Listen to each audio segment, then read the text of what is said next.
Здравствуйте, друзья! С вами на связи опять же Картежник. Давно мы с вами не виделись, хотя как давно? Только недавно виделись, снимал про фокусы и так далее. И недавно выходили обучалки на карточные игры, где вы там видели, на King выходил обзор. Но сегодня я расскажу вам про новую такую карточную игру, которая давно была придумана. И, конечно, малоизвестная, но более популярна она сейчас в интернете, типа на заработке. Но не подкупайтесь на мошенников, мало ли что. Ну и короче, мы будем сегодня разбирать такую вот карточную игру, которая называется Храб. Храб это самая моя любимая вот игра. Почему моя любимая игра Храб, вы поймете уже где-то в конце видео. Но сейчас, прежде чем опять придут мои старые оппоненты и будем с ними играть, я расскажу вам кое-что об игре Храб. Храб была придумана где-то еще в 19 веке, но эта игра давно была придумана. И раньше она называлась Фрап. Да, Фрап называлась. Потом уже где-то она стала называться Храп. И первоначально у нее были какие-то там другие правила. Сейчас она почти так не поменялась. Там немножко, конечно, правила поменялись, как сейчас. Ну, в принципе, играть можно, да. То есть какая, смотрите, главная цель игры Храп? Цель игры взять вот объявленные тобой взятки, чтобы выиграть деньги в банке. Вот, например, храпящий, как вы поняли, именно в честь этого называется вот игра Храп. Должен взять, например, 2 взятки, но об этом я расскажу позже. Смотрите, расскажу нюансы игры. Типа, смотрите, в банк кладется сумма, например, ставка, например, 5 рублей, например. Допустим, играют там 4 человек. В игру эту можно играть от 2 до 5 человек. И, допустим, вот каждый ставит ставку 5 рублей. Итого получается 20. 20 рублей в банке. Если храпящий взял столько взяток, сколько ему нужно, он получает в 2 раза больше вот денег, да. 10 вот рублей где-то. Если же он не добирает столько, ему нужно, например, берет одну взятку или вообще вот не берет, то он докладывает штраф такую же сумму банка, тоже, то есть кладет 20 рублей туда. Помогающий должен взять одну взятку, да. Помогающий это когда после храпящего, смотрите. Сначала идет храпящий. Если все против быть храпящими, то там меняется козырь до 3 раз. А если же никого не устраивает это, то карты пересдаются снова.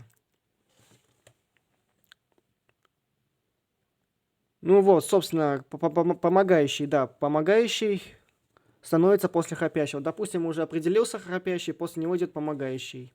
Помогающий обязан взять где-то одну взятку, да. Если возьмет больше, ничего страшного, ему же лучше. Если он взял одну взятку, при этом ставка была 5 рублей, то 5 рублей он эти забирает обратно себе. Если взял больше, также будет 10, а если 3, 15, а если все 4, то весь банк он, можно сказать, себе забирает. Но это редко кому так может выпадать. Есть еще такие нюансы игры, я уже рассказал сейчас вам про храпящего вот игрока и про помогающего. Теперь смотрите что. То есть после того, как был определен храпящий, он обязан будет взять 2 взятки где-то в игре, то все игроки должны помогать. Да, помогающими становятся. И помогающие обязаны, как я уже сказал, должны взять одну взятку хотя бы. Ну, допустим, помогающий не хочет быть, потому что козырь-то другой там выпал. У него нет таких карт, допустим. И он пасует. Говорит пас. То же самое и в храпе. Если кому-то не нравится, говорит пас.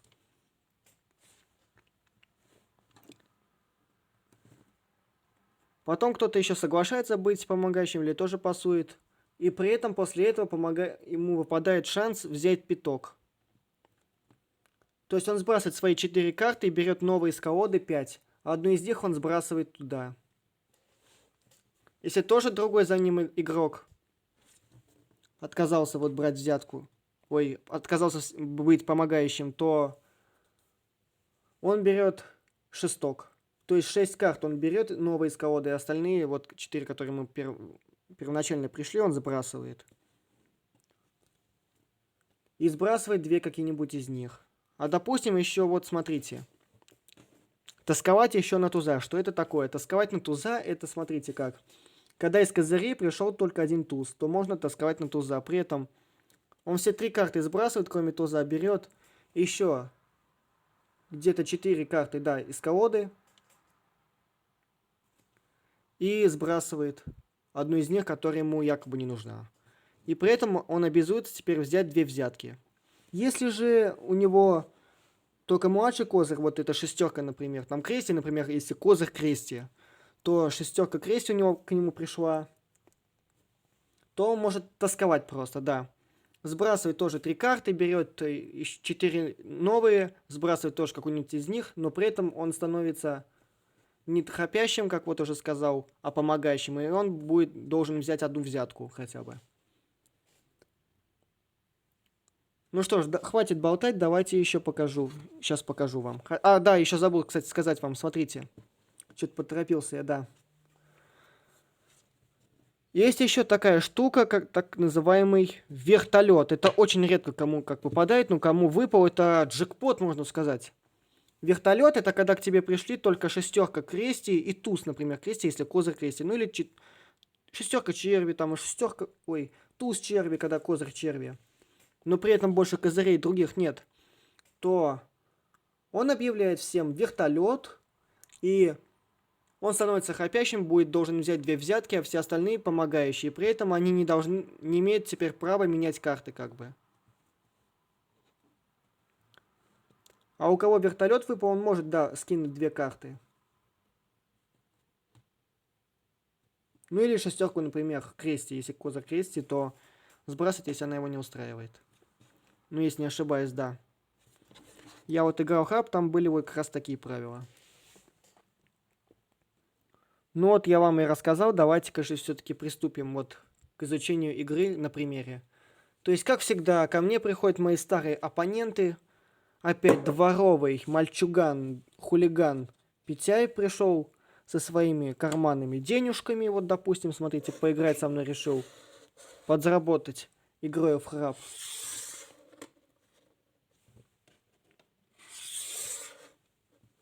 Опять же пришел Мишка, мой косолапый друг. Пройдоха несчастный шулер, который постоянно использует грязные противные приемы, чтобы выиграть. И оставить всех в дураках, так сказать.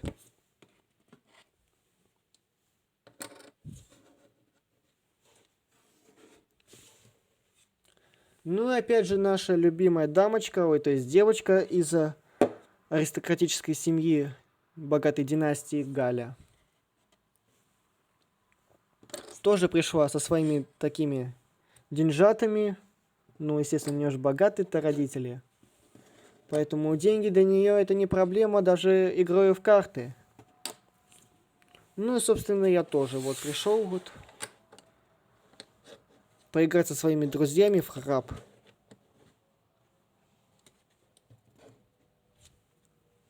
Так, давайте вот так вот опущу, чтобы было лучше видно вам.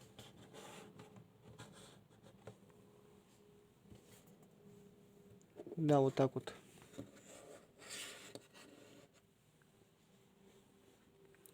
Ну и теперь, собственно, допустим, я, сдающий жребий выпал на меня, я тасую вон карты. Могу вот тоже рифл шафл сделать, все равно в любой игре можно это применять. Подснимаю. Ну и раздаю каждому по карте и так до 4.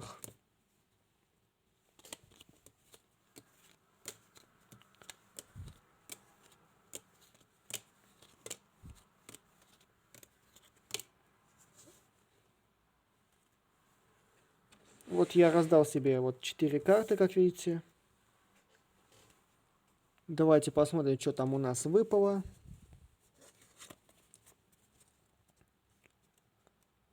Вот чтобы я буду вам в открытую вот показывать, чтобы... Ой, куда я делал остальную колоду, извините. Теперь открывается еще вот карта. Это так называемый козырь, да. Козырь у нас, допустим, вот смотрите, черви. То есть какой еще нюанс этой игры? Смотрите, если все пасанули, никто не стал храпящим, козырь меняется. Вот, допустим, выпал теперь пики. Если тоже пики никого-то не устраивает, тоже все пасуют, то еще один раз меняется козырь. Если же тоже все пасуют или опять выпадает повторно так же, как и с первого раза, вот черви выпадет еще черви. И так еще вот вытащишь третий раз. Например, выпадет тоже черви, может, но это редко. Или, допустим, другая масть.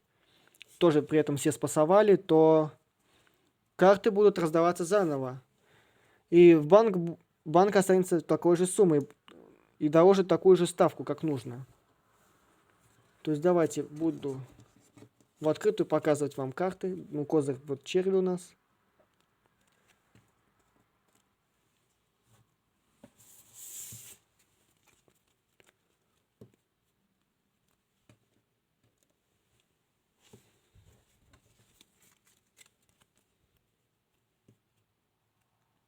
Смотрите, у меня козырной туз. Я точно пасовать не буду. Ну и, конечно, докладываем ставочку. Вот, допустим, у нас 20 вот рублей в банк. Все докладывают вот сюда.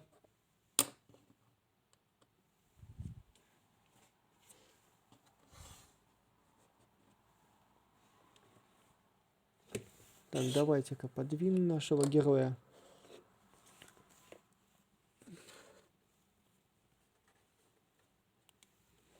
Первое слово делает слева от меня. Слева, то есть от сдающего. Ну чё, Петя смотрит, то он говорит, пас, я не буду храпеть. Не буду рисковать. Медведь тоже пас. Галя вот тоже пас. Ну, а я, конечно же, буду храпеть. Я же все равно буду менять карты. Поэтому я храп. Теперь это помогающий. Петя говорит, помогаю. Медведь, чё, пас, говорит. Галя говорит, допустим, вот у нее хотя бы одна червушка, говорит, помогаю. Теперь ему предлагается взять пяток. Ну, допустим, он соглашается, сбрасывает карты.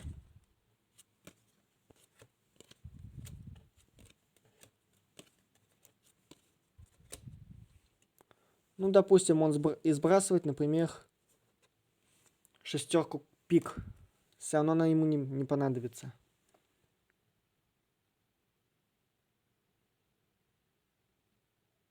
А, подождите, что-то я совсем уже...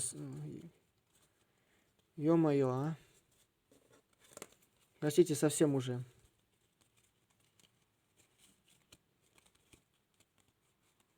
Потом новые карты медведя. Он же не пасовал вроде, да.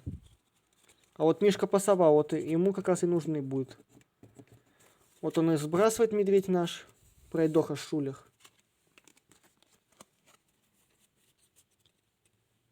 Дико вот извиняюсь, правда, не хотел, чтобы так получилось, но медведь же, конечно, сбросит шестерку пик.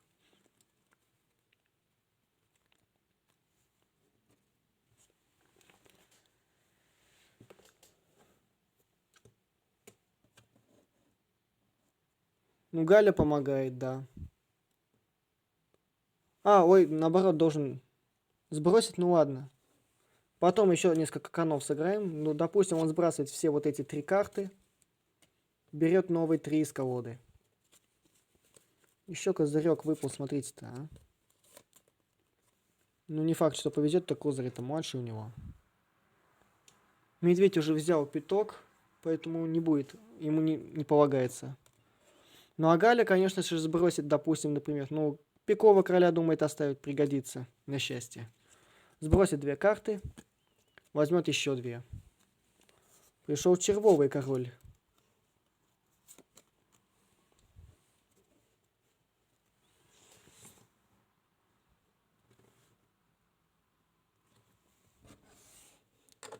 Вот наш банк будет здесь. Теперь, так как я вроде храпящий, я должен делать первым ход. Я сбрасываю вот самую младшую карту, семерку крести. Этот решает пока не ходить с козырей, бросает шестерку крести. Медведь кидает десятку крести. Ну а ей остается только ходить козырем, так как по-любому взятка будет ее. Ну и получается, эта взятка является теперь Галей, да. Теперь это Галина взятка. Она ее забирает вот сюда вот. Вот. И ход за ней, допустим, ходит с десятки пик. Я восьмерку пик, туза пик, медведь дамочку пик. Это взятка пятяя. Блин, я уже проигрываю. У меня сейчас штраф будет, и я должен тогда буду вложить в банк еще одну сумму такую же. Ладно, я хожу с дамочки крести. Ух ты ж, не надо было мне все-таки хапеть. Медведь. Ну, он думает, буду беречь козыря, тем более крести выпали. Но она берет, скидывает ход короля. И это взятка ее. То есть ход за ней, ну и так вот все продолжается делом техники. Ну, я взял одну взятку, но это не значит, что я докладываю штраф 20 рублей в банк. Так. Этот взял одну взятку, ему полагается вот 20 рублей в банк. Так, подождите.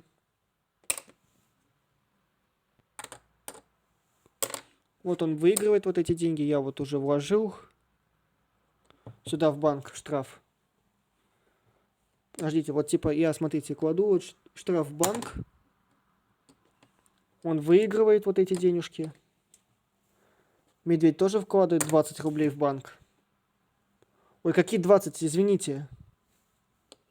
Что-то я совсем уже головка не варит. То есть я тоже должен 40 рублей положить в банк. Медведь тоже 40 кладет. Ну а Галя, она была помогающей, но при этом у нее выигрыш-то 2 взяточки, поэтому 40 рублей она выигрывает в банк. Молодец.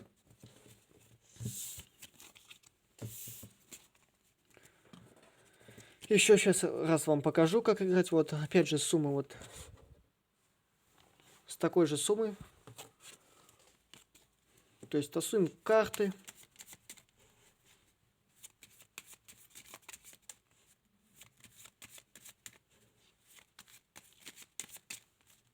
Я подснимаю, хотя ладно. Давайте-ка еще раз я буду сдающим.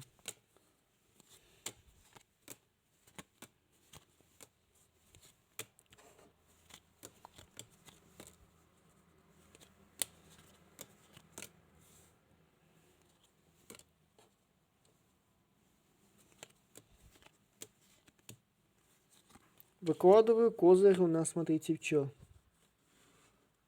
Так, давайте-ка подвину я сюда.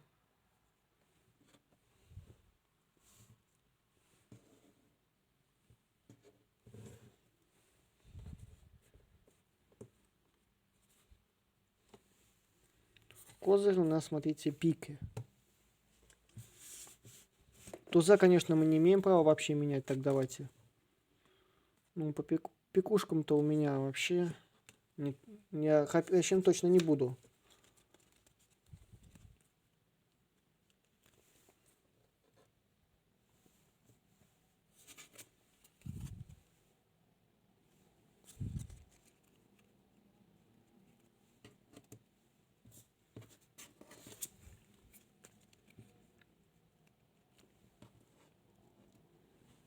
Да, еще забыл сказать, что карты можно любые сбросить, если когда ты хапящий или помогающим уже определяешься, то можешь даже все скинуть.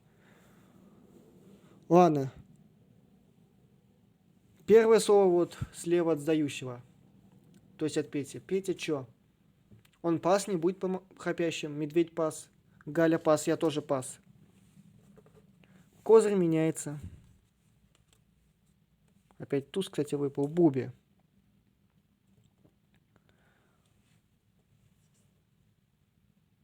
Ну, что думает? Пас, говорит. Медведь пас. Галя пас, я тоже пас. Еще выкладывается пики теперь. Снова, да, пики.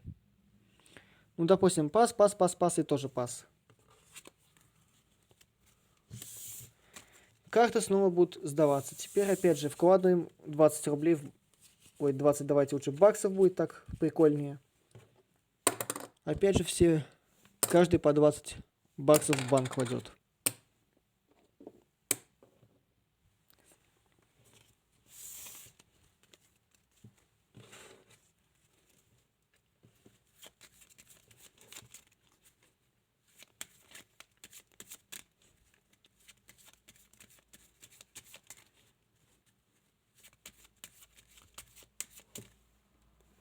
Ну, конечно же, я подснимаю карты.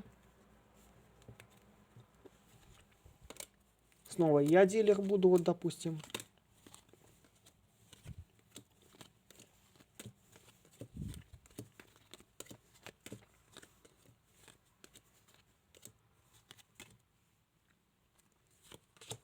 Козырь черви.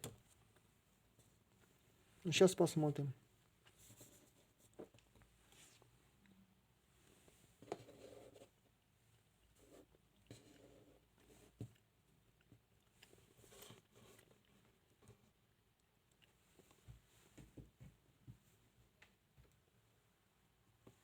Так. Открываем свои карты для вас. Но я особо, если честно, не буду. Хотя смогу потом тосковать на туза. Но пока если будут все пасовать, то...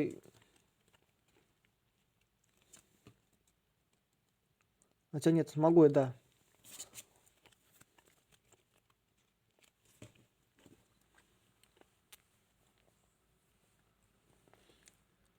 Но он хапящим, допустим, не будет. Говорит, пас, медведь, что им? У него 2 червушки, это уже хорошо.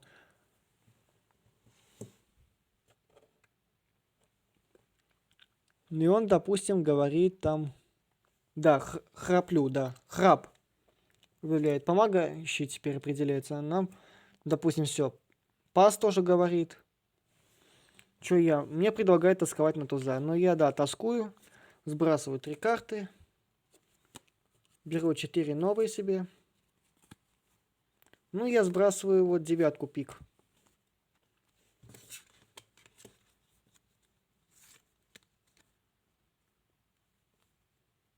Теперь я помогающий.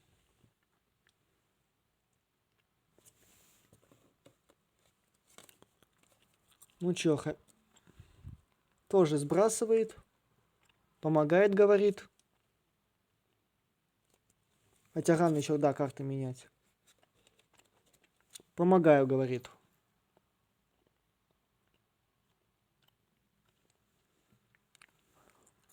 Медведь сбрасывает 2 карты. Ой, куда я десятку-то, а?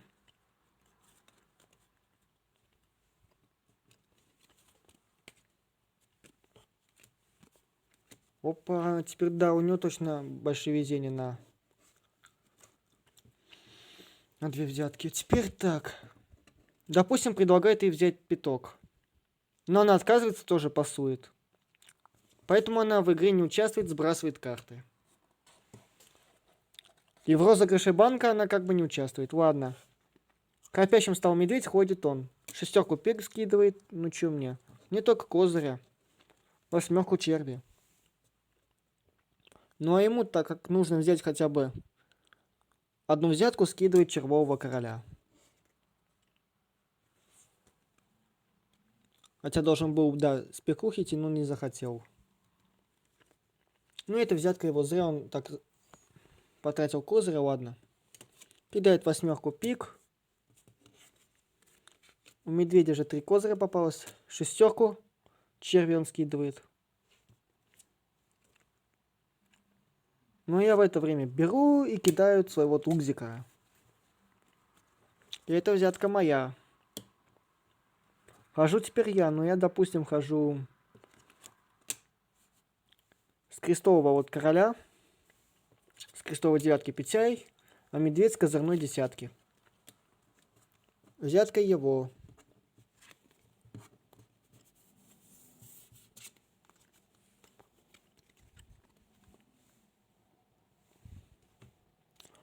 Ходит он опять.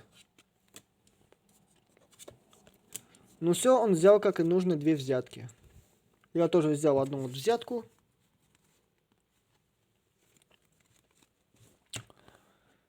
То есть теперь, смотрите, я выигрываю хотя бы вот банк 20 вот рублей. Петяй тоже 20 рублей зарабатывает обратно.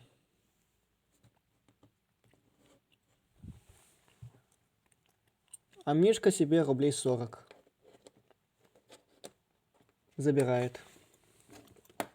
Вот, собственно, и была обучалка на карточную игру под названием Храб.